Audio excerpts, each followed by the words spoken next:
Hello and welcome back to the Project Management course. My name is Eric Klausch and today we will talk about the team. I already mentioned that this is actually my favorite dimension, and I would like to start with a quote from Saint-Exupéry. If you want to build a boat, don't summon people to make plans, assign work or fetch tools. Instead, awaken their desire for the endless ocean. Then they will build the boat on their own. What does that mean? It means that if you have a big vision and you're enthusiastic about something, you have to share this vision and this passion with your team so that each member of the team becomes inspired and gets a drive which you could never pay for. Now, there are two ways in which you can build up a team and assign the work towards different people in the team. The first is that you write down all the exercises, all the jobs and all the duties that have to be done. And you can summarize them with bigger topics and put smaller jobs underneath these headlines. Or you can just make a list with all the things that have to be done. And then you look for people who have the right talents and capabilities to do these jobs. Or if you first have a team or you have people with talents and passions and love to do something. And then you sit down together and you write down to each member what are their talents, what are they passionate about. So maybe they tell themselves what they like, but also you can feedback each other and maybe you find out new talents about each other.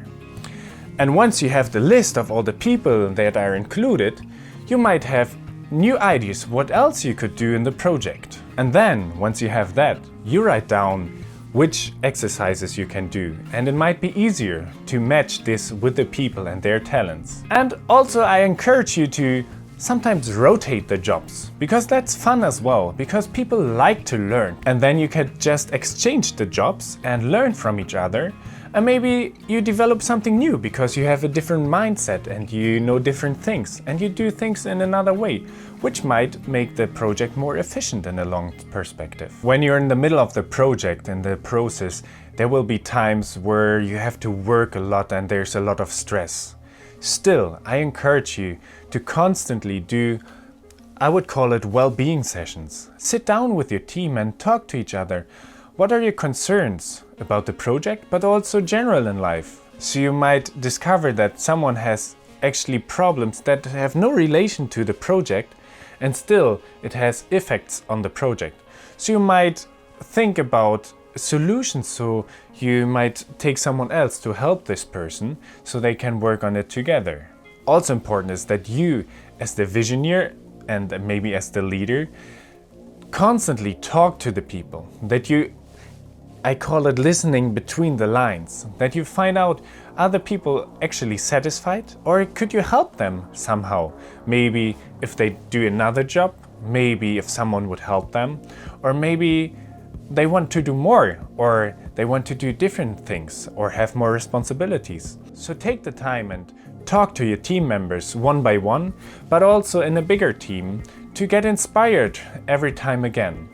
And make sure that they see the bigger picture. Make sure that you explain your vision and your drive again and again and again, and take them in so they can participate in the big picture, and then they can put in their input and their ideas and their passion into the project. Because when they do this, they will have much more power and energy to actually transform your project, because it becomes part of their identity. The project becomes part of them, and then they have a totally different drive and enthusiasm to make this project a success. Also, give access to all information to each team member.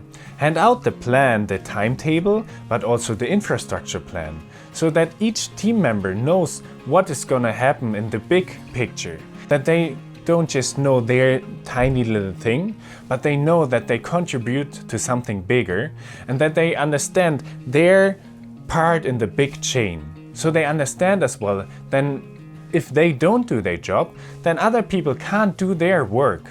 so that it's important that they do their job, even if it might be very small. And now, what's your job? Your job is not to do the small things one by one or to do micromanagement. Your job is to see the big picture. Your job is to see that everything is working, that everyone in your team can work, that everyone is equipped with the right infrastructure and the right people and the right information. So you are the center to talk to all team members and to gather the information and make sure that the information doesn't stay with you, but you spread it out so everyone can do his or her job. That means that you have to stay focused, that you see the big picture and don't lose yourself in the small details. But you have always to reconnect to the big picture, the vision you developed in the first session. So make sure that you don't lose the spirit, that you stay in the big vision, that you stay enthusiastic, and that you always reconnect to the vision you created in the first session. Because this is what you can deliver, this is what you can give to each team member, the vision and the big picture.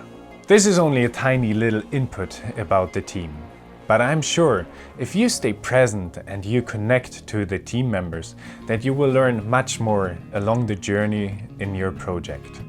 That's it for today. Thanks for watching. In the next video, we will talk about money and finances. Until then, stay blessed.